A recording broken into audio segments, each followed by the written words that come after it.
mais il était dans un groupe criminel. Je profitais de sa naïveté. Éventuellement, elle l'a fait. Elle m'a mis dehors. J'entendais des voix à l'intérieur de ma tête. J'ai dit, Dieu, c'est la dernière fois que tu vas me voir à l'église.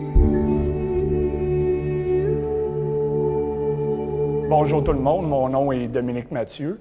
Pour commencer mon témoignage, j'aimerais vous partager un verset de la parole de Dieu. C'est Jean chapitre 10, verset 10, qui résume bien mon témoignage. Le voleur est venu pour voler, tuer et détruire. Je vous donne la première partie du verset et plus tard, je vous donnerai la deuxième partie. Donc, le voleur étant Satan est venu pour voler, tuer et détruire. Et je vous dirais que ça résume la première partie de ma vie. Je suis né le 3 octobre 1975 dans une famille complètement dysfonctionnelle. Ma mère, à l'époque, lorsqu'elle était enceinte de moi, elle avait 16 ans. Donc, elle n'était pas prête éventuellement à être une mère. Et mon père, comme je vous ai mentionné, mon nom est Dominique Mathieu, mais mon père s'appelait Claude Savoie. Donc, lorsque je suis né, j'ai jamais connu mon père. Elle était déjà avec un autre homme et cet homme-là s'appelait Richard Mathieu et j'ai son nom à lui. Donc, lorsque ma mère a commencé sa vie avec moi, elle n'était pas prête d'être une mère. Elle était souvent, comme on dit en québécois, sur le party, dans les clubs, à boire de l'alcool, à prendre de la drogue. Et ça, c'est l'enfance que j'ai eue.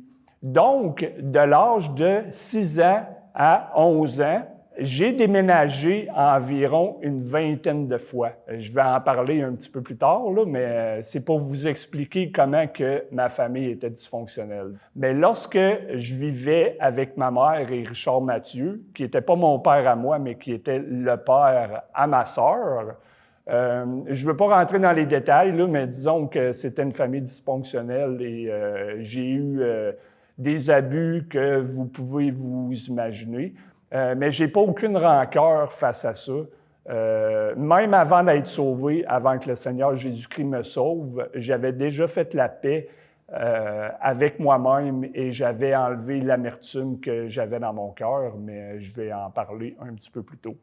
Donc, éventuellement, ce qui est arrivé, c'est que ma mère, elle a laissé Richard Mathieu et elle est allée avec un autre homme qui est le père à mon frère. Donc, j'ai une sœur et j'ai un frère et nous avons 3 pères différents. Donc, lorsque ma mère est allée avec Denis Duchesneau, qui est le père à mon frère, c'est là que nous avons déménagé environ une vingtaine de fois parce que lui, il était dans un groupe criminel. Je nommerai pas le groupe criminel, mais il était dans un groupe criminel connu du Québec. Donc, j'ai passé une partie de mon enfance dans le milieu criminel. OK? Ça n'a pas été une période facile. Durant ce temps-là, ma mère et mon beau-père vendaient de la drogue. Donc, vous pouvez vous imaginer l'enfance que j'ai eue. Pour vous donner une idée, moi, j'étais le fils aîné.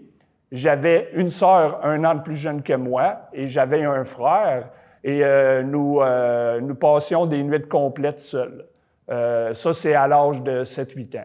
Et éventuellement, les services sociaux sont venus pour investiguer ce qui se passait dans notre famille. Et éventuellement, ils se sont rendus compte que ma mère était complètement irresponsable. Donc, ils m'ont pris puis ils m'ont placé avec ma grand-mère. Et ma sœur, elle a été placée dans une autre famille d'accueil et mon frère, lui, a été placé avec sa tante. À partir de ce moment-là, j'ai jamais revu mon frère de ma vie. Donc, mon frère, la dernière fois que je l'ai vu, il avait environ 2 ans et je peux pas vous dire où qu'il est aujourd'hui, j'en ai absolument aucune idée. Je l'ai jamais revu de ma vie à partir de ce moment-là. Lorsque j'ai été placé avec ma grand-mère, j'ai eu une enfance un peu plus, je dirais, fonctionnelle. Fonctionnelle dans le sens que ma grand-mère, c'est une femme géniale. Elle est morte aujourd'hui, mais c'est une femme géniale. Mais ma grand-mère, elle dit, Dominique, elle dit, je suis trop vieille pour t'éduquer. Donc, va falloir que tu t'éduques toi-même. Donc, je suis devenu responsable à un très jeune âge, très responsable parce que ma grand-mère, elle ne m'a pas éduqué, fait qu'il a fallu que j'apprenne à me débrouiller par moi-même. Ça, je vous dirais, c'est environ de l'âge de 8 ans à 19 ans lorsque je suis parti en appartement. Donc, j'ai appris à me débrouiller à un très jeune âge et j'ai commencé à être dysfonctionnel, à me rebeller à l'adolescence contre ma grand-mère. Ma grand-mère, c'était une super de bonne personne, mais je profitais de sa naïveté. Donc, lorsque je lui demandais sa carte de guichet pour avoir de l'argent et que je lui demandais un 20 $, je retirais plus d'argent, je la volais, littéralement. Elle le savait, mais elle me passait sa carte de guichet pareil et je lui mentais constamment. J'avais une vie de mensonge.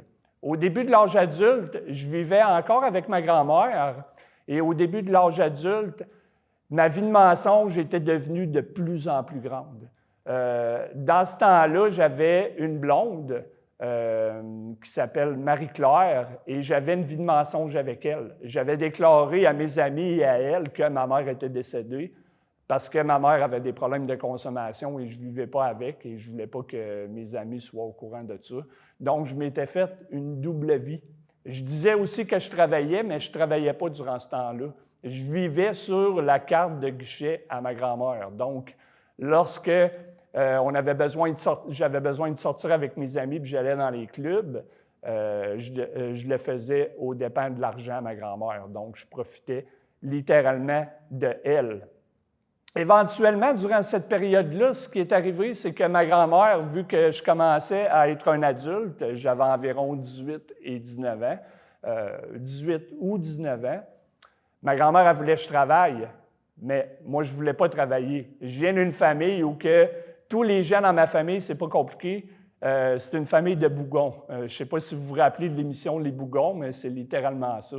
Tous les gens dans ma famille sont sur le bien-être social. Donc, lorsque j'avais 18 ans, je me suis mis sur le bien-être social et je profitais de l'argent à ma grand-mère aussi. Fait que lorsque ma grand-mère m'a demandé de travailler, moi, j'ai dit « je ne vais pas travailler ». Fait qu'éventuellement, elle me disait « je vais te mettre dehors, Dominique, si tu ne vas pas travailler ». Mais je n'allais pas travailler pareil. Éventuellement, elle l'a fait. Elle m'a mis dehors.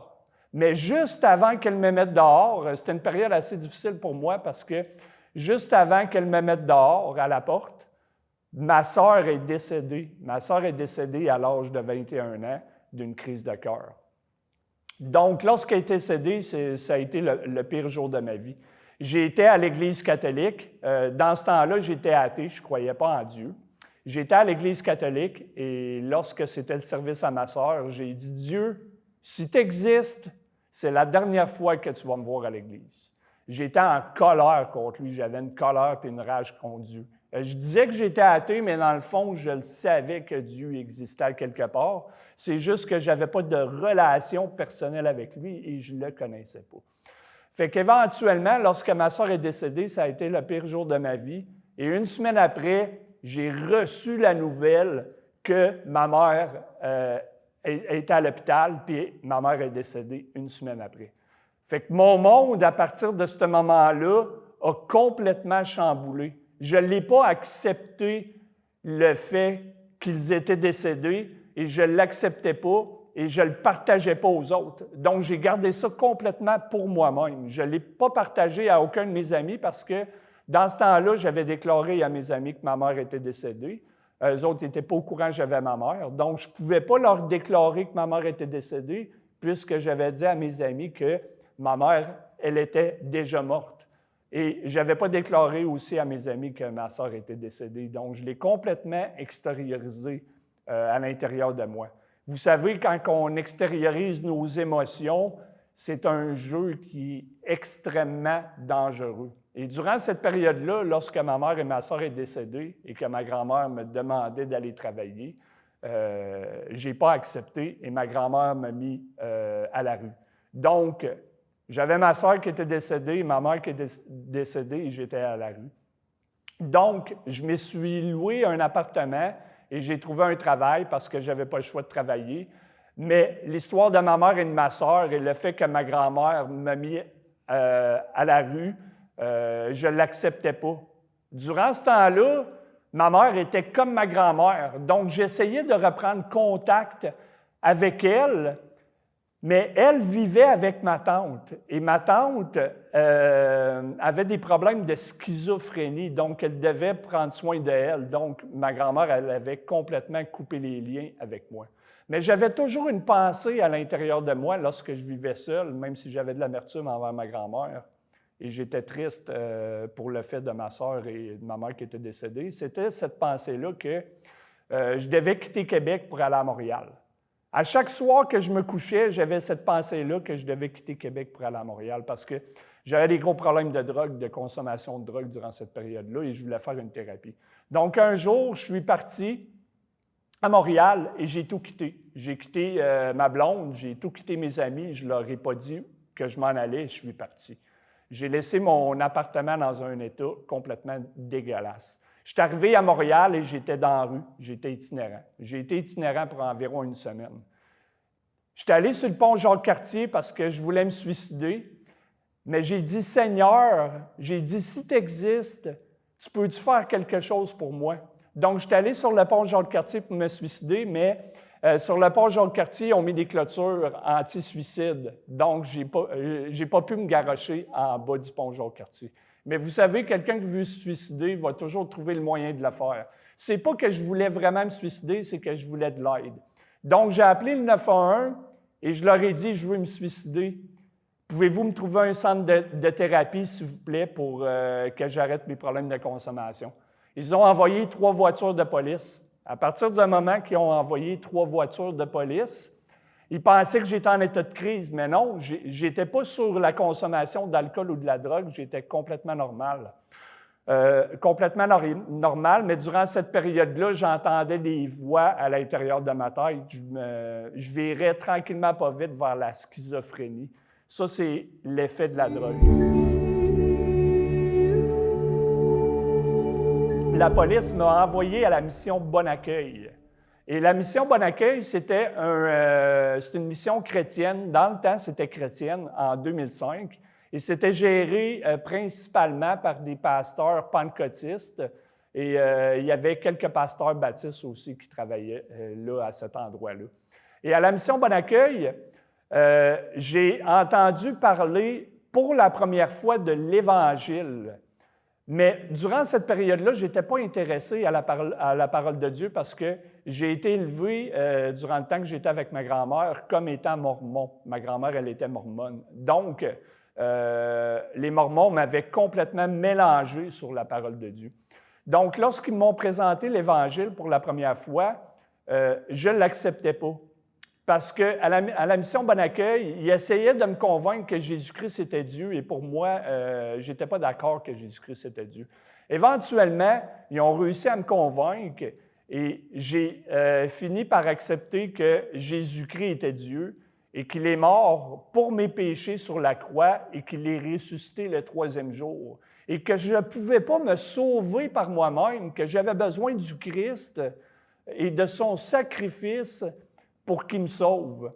Et ce que j'ai fait, c'est que j'étais dans mon appartement seul à la mission Bon Accueil et je me suis mis à genoux, seul, et j'ai pleuré et j'ai demandé, Seigneur Jésus-Christ, sauve-moi, je sais que tu es mort pour mes péchés et je te demande pardon pour toutes les choses que j'ai faites. Et je vous disais qu'au début de mon témoignage, je vous ai partagé Jean chapitre 10, verset 10. Le voleur est venu pour voler, tuer et détruire. Mais la deuxième partie du verset déclare que Jésus est venu afin de nous donner la vie en abondance.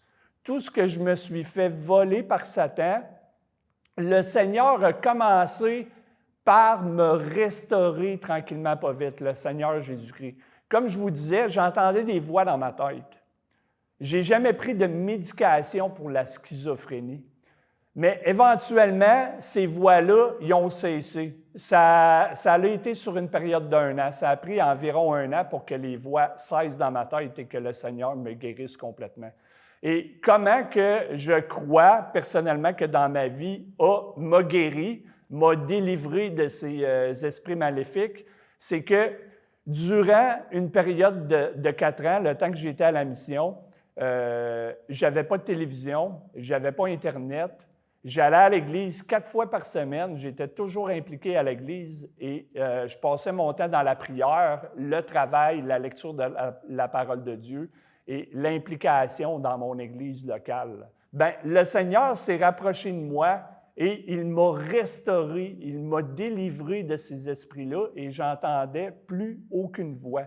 Non seulement ça, mais durant cette période-là, j'avais 30 000 de dettes, 30 000 de dettes que j'avais accumulées.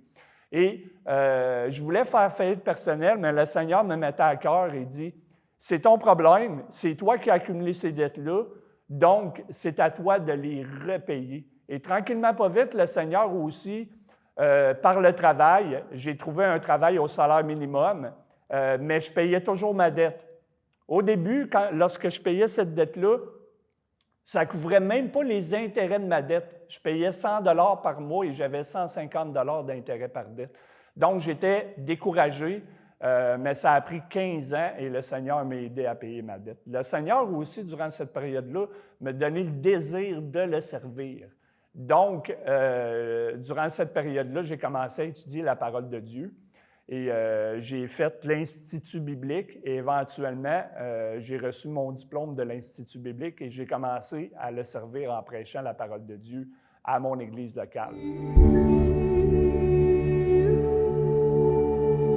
Durant toute ma vie, je voulais rester seul. Je voulais servir le Seigneur sans être marié parce que j'avais aucune confiance en les femmes, parce que j'avais été élevé principalement par des femmes. Et l'exemple que j'avais eu dans ma vie, ce n'était pas des bons exemples parce qu'ils trichaient leur mari, ils couchaient avec d'autres gars, fait que j'avais aucune confiance aux femmes.